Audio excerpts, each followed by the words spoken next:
पेंटेकॉस्ट, पवित्र आत्म्याचा सण. पवित्र आत्मा, पवित्र त्रैक्यातील तिसरी व्यक्ती, प्रभू येशू ख्रिस्ताद्वारे आपल्याला परमेश्वर पित्याकडनं लाभलेली एक अनमोल अशी देणगी. आणि म्हणूनच पुनरुत्थानाच्या 50व्या दिवशी आपण पेंटेकॉस्टचा सण साजरा करतो आणि पुनरुत्थान काळाचा जणू काही आपण पूर्णविराम करतो. प्रभू येशू ख्रिस्त ह्यांनी आपल्याला योहानाच्या शुभवर्तमानामध्ये अध्याय 14 ओवी 15 आणि 16 मध्ये सांगितलेलं आहे की जर तुम्ही माझ्या आज्ञा पाळल्या तर तुमचं माझ्यावरील प्रेम दिसून येईल आणि त्याद्वारे तुम्हाला पवित्र आत्म्याची देणगी प्राप्त होईल.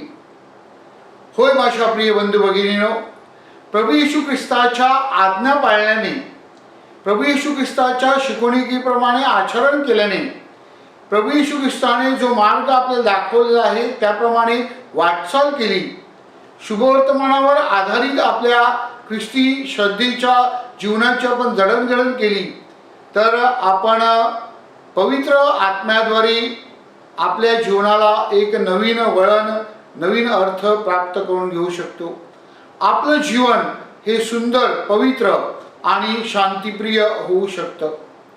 त्यासाठी प्रभू येशू ख्रिस्त आजच्या शुभवर्तमानामध्ये आपल्याला सांगत आहे, मी तुम्हाला आणखीन एक कैवारी देणार आहे, अनदर पॅराक्लेट. अनदर, कारण प्रभू येशू ख्रिस्त स्वतः आपल्यासाठी एक उत्तम असा मध्यस्थ आहे आणि त्याला जणू काही भर म्हणून प्रभू येशू ख्रिस्त आणखीन एक कैवारी, एक मध्यस्थी आपल्याला सोबत करण्यासाठी आपल्याला पवित्र आत्म्याची देणगी देतो.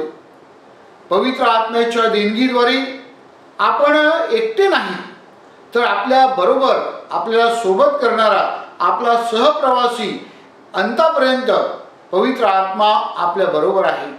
आणि म्हणूनच जीवनातील निर्णय घेण्यासाठी, जीवनातल्या अडचणीच्या प्रसंगी, दुःखाच्या किंवा संघर्षाच्या प्रसंगामध्ये पवित्र आत्मा निश्चितच आपल्याला योग्य निर्णय घेण्यासाठी आणि वाईटावर विजय मिळवून चांगलं जे आहे ते करण्यासाठी मार्गदर्शन करू शकतं.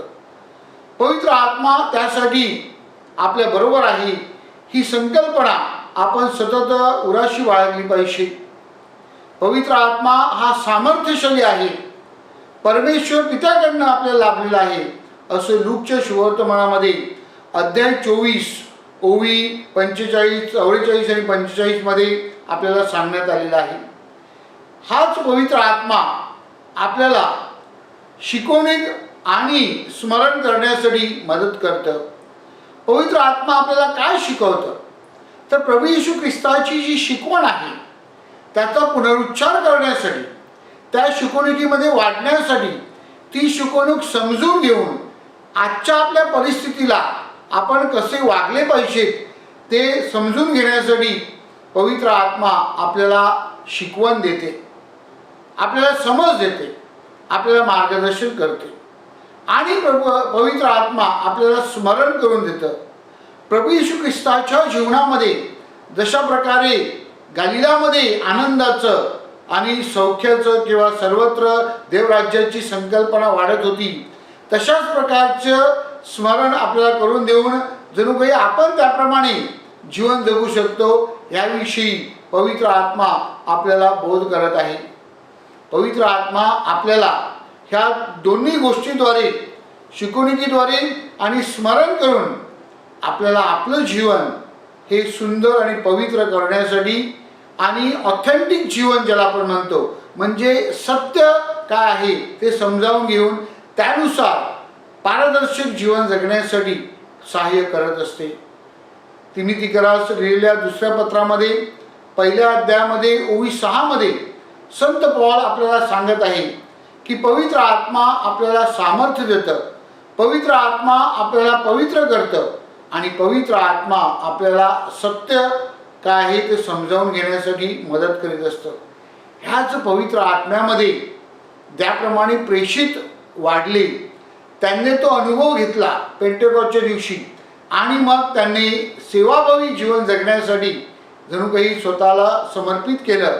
त्याचप्रमाणे पोप फ्रान्सिस आपल्याला मार्गदर्शन करताना म्हणतात की ख्रिस्ती जीवन म्हणजेच केवळ परमेश्वराचा अनुभव घेण्याचं जीवन नाही, तर ख्रिस्ती जीवन आपल्याला आपलं जीवन जे आहे ते क्रियाशील करण्यासाठी, सेवाभावी करण्यासाठी आणि चांगल्या अनुभवामधून परमेश्वराच्या प्रेमाचा अनुभव घेऊन तो दुसऱ्यांना देण्यासाठी आमंत्रित करीत आहे. आणि त्यासाठी पवित्र आत्मा आपल्याला मार्गदर्शन करीत असतं. आज पेंटेकॉस्टचा सण साजरा करीत असताना पेंटेकॉस्टच्या अनुभवाने ज्याप्रमाणे शिष्यांचं जीवन नवीन झालं, शिष्यांच्या जीवनाला एक दिशा प्राप्त झाली आणि शिष्यांनी सेवा करण्यासाठी जसे ते पुढे सरसावले, धैर्यवान झाले, त्याचप्रमाणे आपण देखील आपल्या जीवनाद्वारे ख्रिस्ताची साक्ष द्यावी, ख्रिस्ती श्रद्धेमध्ये परिपक्व व्हावे आणि ख्रिस्ती सेवेद्वारे आपण प्रभूचा गौरव करावा म्हणून प्रयत्न करूया. त्यासाठी पवित्र आत्म्याकडे मध्यस्थी करूया.